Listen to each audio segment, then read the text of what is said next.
Right గా మరో breaking news చూస్తున్నాం. నిజామాబాద్ ప్రభుత్వ ఆసుపత్రిలో తప్పించుకోబోయి ఎన్కౌంటర్ అయిన రియాజ్ మృతదేహానికి మంగళవారం ఉదయం పోస్ట్ మార్టం జరగనుంది.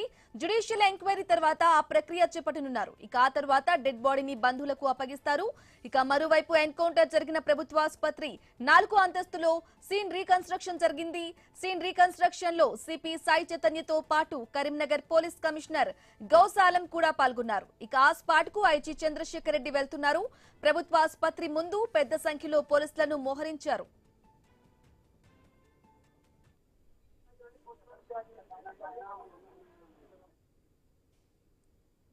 ఇదే విషయానికి సంబంధించి పూర్తి సమాచారం మా ప్రతినిధి శ్రీకాంత్ అందిస్తారు. శ్రీకాంత్, రౌడీ షీటర్ రియాజ్ మృతదేహానికి రేపు ఉదయం పోస్ట్ మార్టం జరిగే అవకాశాలు ఉన్నట్లు తెలుస్తోంది.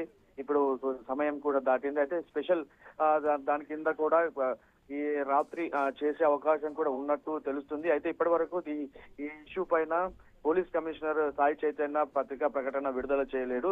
ఈ సాయంత్రం 7:30 ప్రాంతంలో మీడియా ముందుకు సాయి చైతన్య రానున్నారు. అయితే జ్యుడిషియల్ ఎంక్వైరీ అనంతరం రియాజ్ పోస్ట్ మార్టం జరగనుందని తెలుస్తోంది. ఎన్కౌంటర్ పై నిజామాబాద్ ప్రభుత్వ ఆసుపత్రిలో 4th ఫ్లోర్ లో సీన్ రికన్స్ట్రక్షన్ కూడా జరిగింది. సీన్ రికన్స్ట్రక్షన్ లో నిజామాబాద్ సిపి సాయి చైతన్య, కరీంనగర్ సిపి గౌస్ ఆలంలో పాల్గొన్నారు. ఇక ప్రభుత్వ ఆసుపత్రికి మరి కాసేపట్లో ఐటీ చంద్రశేఖర్ రెడ్డి కూడా కమిషనరేట్ లోకి రానున్నారు. కమిషనర్ తో మాట్లాడిన తర్వాత 7:30కి మీడియా ముందుకు వచ్చే అవకాశాలు ఉన్నట్టు తెలుస్తుంది.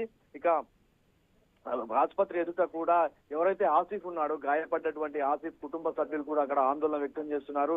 ఆసిఫ్ కి 2 చేతులు పూర్తిగా పని చేయవని వైద్యులు చెప్పడంతో వారి కుటుంబ సభ్యులు కూడా ఆందోళన వ్యక్తం చేస్తున్నారు. ప్రభుత్వ ఆసుపత్రి ఎదుట వాళ్ళు కూర్చొని తమకు న్యాయం చేయాలని చెప్పేసి ఆసిఫ్ కుటుంబ సభ్యులు కూడా కోరుతున్నారు. మరోవైపు రియాజ్ ఇంటి వద్ద కూడా కాస్త గందరగోళ పరిస్థితి ఉంది. అక్కడ పెద్ద సంఖ్యలో వారికి సంబంధించినటువంటి వారంతా అక్కడ చేరుకున్నారు.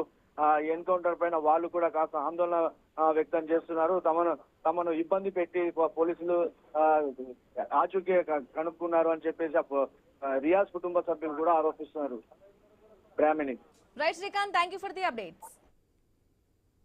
రైట్ గా నిజామాబాద్